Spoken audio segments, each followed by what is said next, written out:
What's going on, everybody?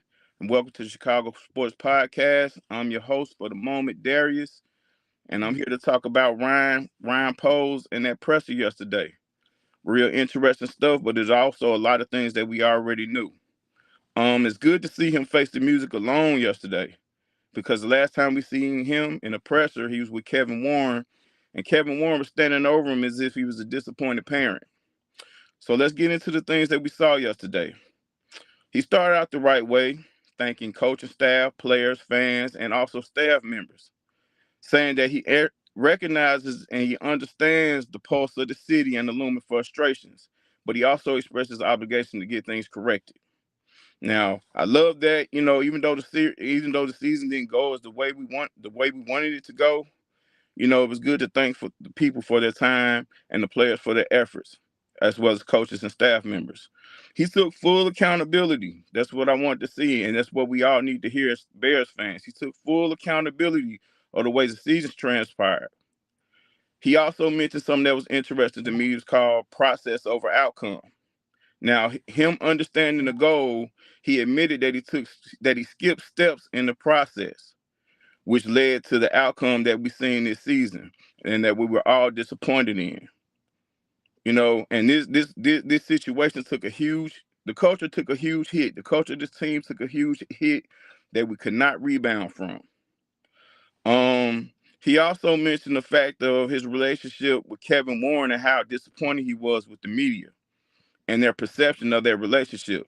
He said that those guys are locked in and they're fully committed to getting this thing right here in Chicago, despite what most may believe, that their relationship is locked in tight and that they're ready to go and they're full bore in on a coaching search.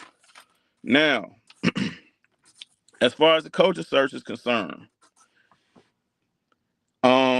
they've casted a wide net. In their words, they casted a wide net, and they're going to look under every crevice and corner to get this thing corrected. Um, a lot of people want to bury Ryan Pace. Ryan Poles. I'm sorry, and get him up out of here.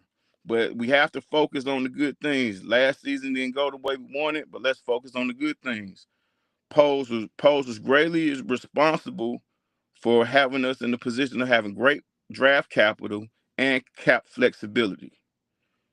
And they're gonna exhaust every possibility to get this thing done the right way and to find the right guy for the job. Excuse me.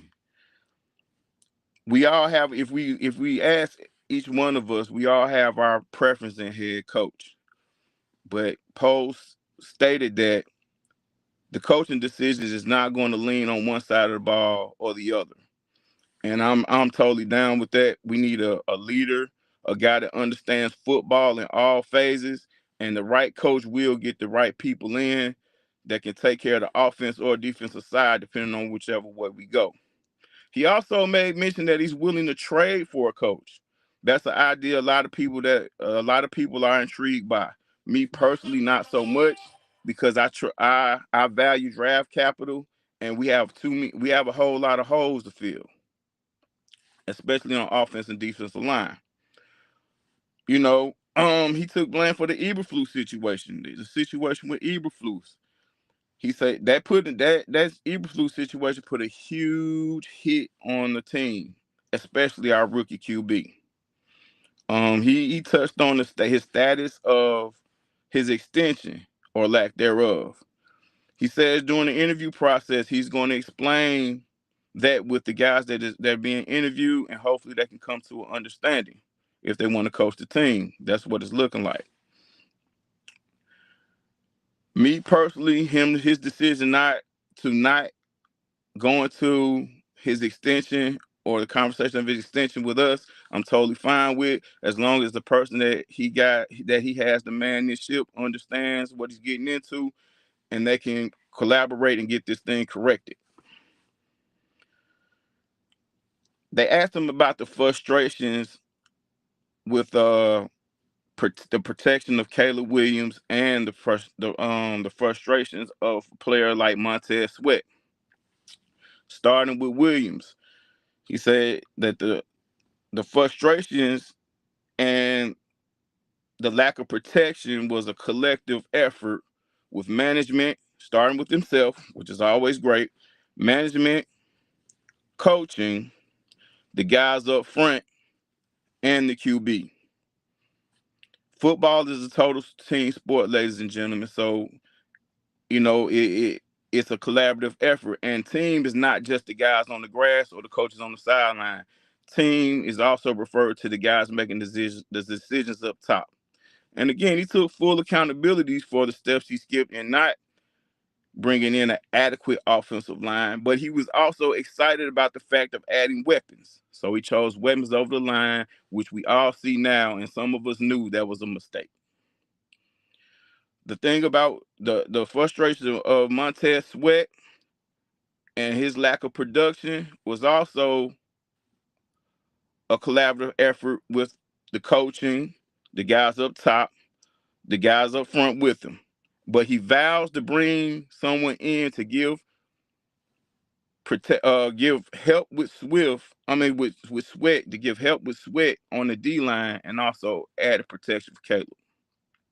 They asked him about his most significant accomplishments. Now it's a pretty it's a pretty decent list, but not very long. But he mentioned the additions of Caleb LeBron. He mentioned Wright at a right tackle. He also mentioned the secondary and the cap flexibility along with the draft capital. But he also admitted there was things that he wanted to get better at. And the number one thing was the details. Details are important no matter what facet of life you're in. You have to focus on details. The details are the foundations of the things that you're trying to build. And in this case, he's trying to build a winning football club.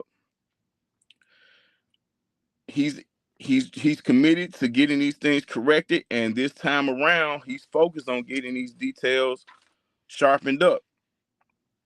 Now, for the people that want to bury him, I ask you guys, let's give him some grace. Let's give him this off season and possibly the next to get this thing together. Because regardless of what he did this off season, we wasn't winning the Super Bowl. And we can blame the coaching staff for the losses we had, but being in the position that we were in such a hard division where all the guys winning 10 and 11 games, we probably wasn't making the playoffs neither. Okay.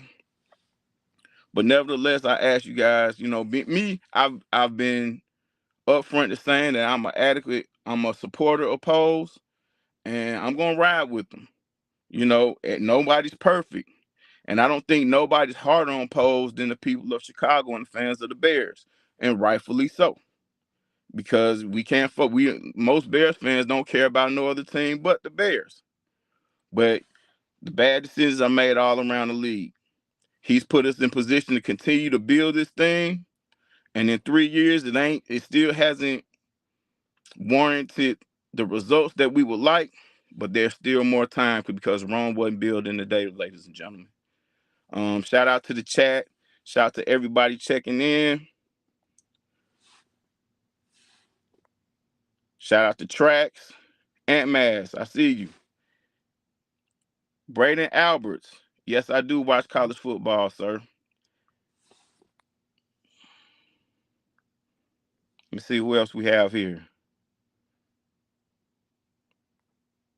Yes, culture. It's culture, Tracks. It's all about culture. Can't have a great team without it. Bear down Plank.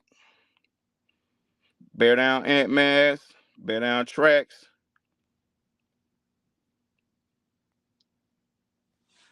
Bear down Brad. But as far as the rest of the press conference, he didn't look like his confident self, but I think this offseason is going to really help him out in that. He's going to really get help in that department. Having Kevin Warren by his side and the rest of his staff up there, I do believe those guys are committed to getting this thing corrected.